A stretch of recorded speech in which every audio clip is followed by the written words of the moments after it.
Hello guys, welcome back to my channel. Sorry for the lackluster video quality. I do not have a full-blown PC setup, and I'm not very good at public speaking, so I apologize for any verbal hiccups. Today, the purpose of the video is to showcase and do a little comparison of the Liyue Big Three, being Xiao, Ganyu, and Hu Tao. I'm doing this because I have the question of, after the release of modern DPS units such as Arlecchino, Mualani, Alhaitham, and Neuvillette, not in chronological order, are old DPS units still viable, and should you pull for them when they get their reruns? I'll be putting them against each other in solo, duo, and team showcases and provide my final thoughts on the matter.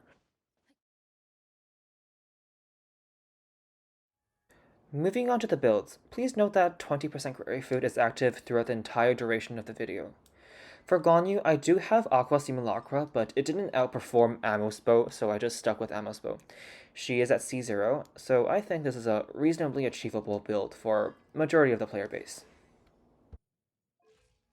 Moving on to Hu Tao, I would like to say that constellations between the Liyue Big Three on my account do differ a bit, so you're going to see a bit of a disparity there. I don't have a 4-piece Shimenawa, so we're going to have to stick with Crimson Witch of Flames. And I do have our Triple Crown, so she's reasonably invested. On to Xiao. I have a C6, but it's useless in all showcases in this video. I'm using Homa because the crit stats look a lot nicer, and his artifact quality is a lot better than the other two because I've spent the most resin on him, so do keep that in mind. Now this is the solo comparison section. We're going to compare DPS potentials without any external support. 20% crit rate food is active throughout all clips. Hu Tao and Ganyu videos are put side by side because they're reaction based. Xiao's alone because, well, he's Animo, haha, and also because he's the only non-reaction based DPS. Also because iMovie doesn't allow for fun things like 3-way split screen. 冒险冒险！闲人勿扰，这项工作该划掉了。嘿，嘿，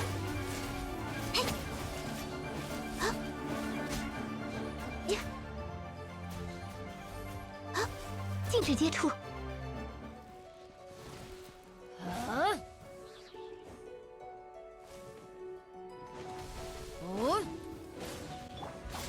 悲鸣吧。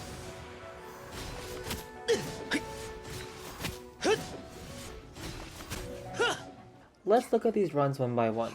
Ganyu's performance here was pretty good, but a little unremarkable, as all C0 Ganyus are. I did back away from the boss to utilize the Amos passive, and she completed this challenge in 12.9 seconds. Moving on to Hu Tao.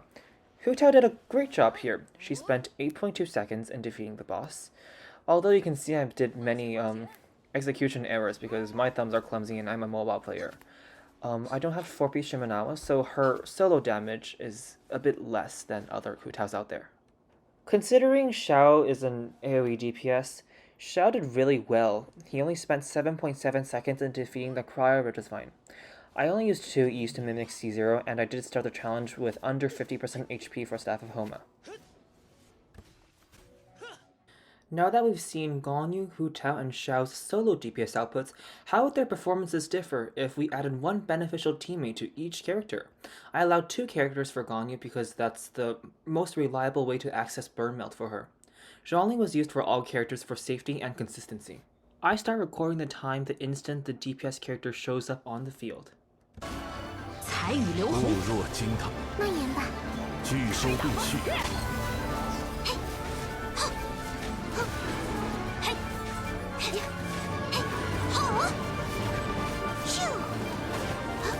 吃饱喝饱，一路走好。走，不用留情。固华生命。来哟哟！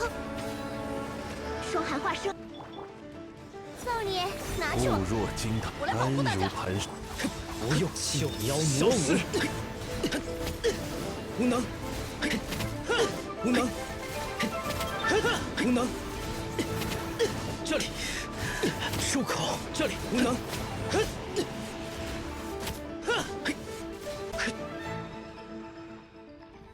Ganyu, although the worst in this showcase, defeated the Fishap in a very respectable 22.7 seconds.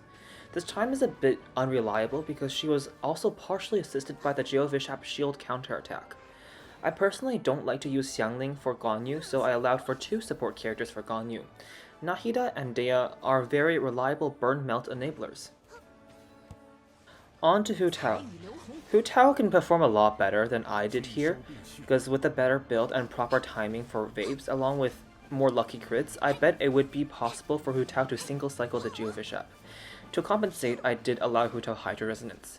The more optimal N2 charged attack combo is really hard to execute without a controller, so I settled with this N1C dash cancel combo. She completed this challenge in a respectable 19.3 seconds. As for Xiao, I know that C6 Farazan benefits Xiao far more than Burnmelt does for Ganyu or Xingqiu does for Hu Tao. Not many people have C6 Farazan as well, so I did include a Bennett run. I did get a bit worse RNG for my Bennett run, so please take that into consideration. Xiao with C6 Farazan took 14.3 seconds, while with Bennett took 17.6 seconds. On to the full team showcases. I'll be only showcasing consistent DPS, not one-shots. Why is that, you may ask? Here's why.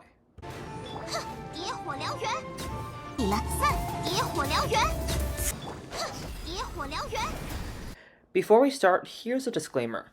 Hu Tao's most optimal team can be with C2 Xianyun and C3 Farina, or with C4 Ayaka. Xiao's most optimal team wants C2 Xianyun and C3 Farina as well. Ganyu wants C6 Shenhe. I do not own any of those. As such, none of these characters are at their full team potentials. Please keep that in mind. 后援登场，一声低声，风不鱼行，可叹落叶飘零。走，野火燎原。说好我得再撑一会儿。走着瞧。有大家在身边，峰会，乌云，真理复始。悲鸣吧，无能。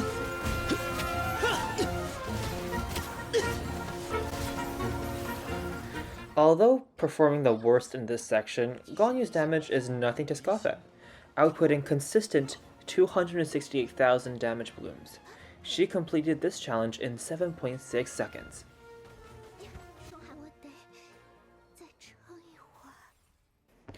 Yeah, Hu Tao definitely could have saved some time by crit fishing.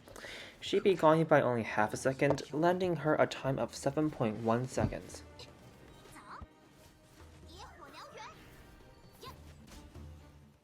I was surprised by Xiao's performance the most. Xianyun and Farazan really heavily buff his damage. Despite without any reactions, he still tied with Hu Tao at 7.1 seconds.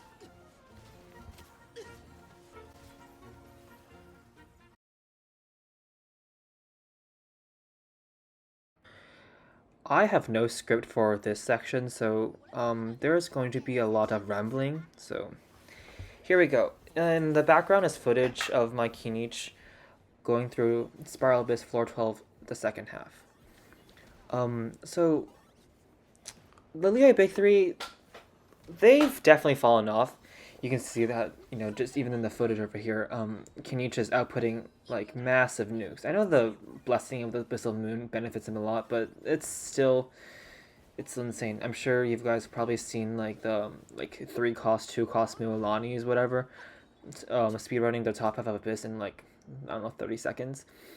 But that's not really required to beat the game per se, or at least complete its hardest content. Speedrunning is something for hardcore gamers, and it's high investment, right? Would I recommend pulling for any of the Liyue Big Three for speedrunning? No, not at all. They suck at speedrunning.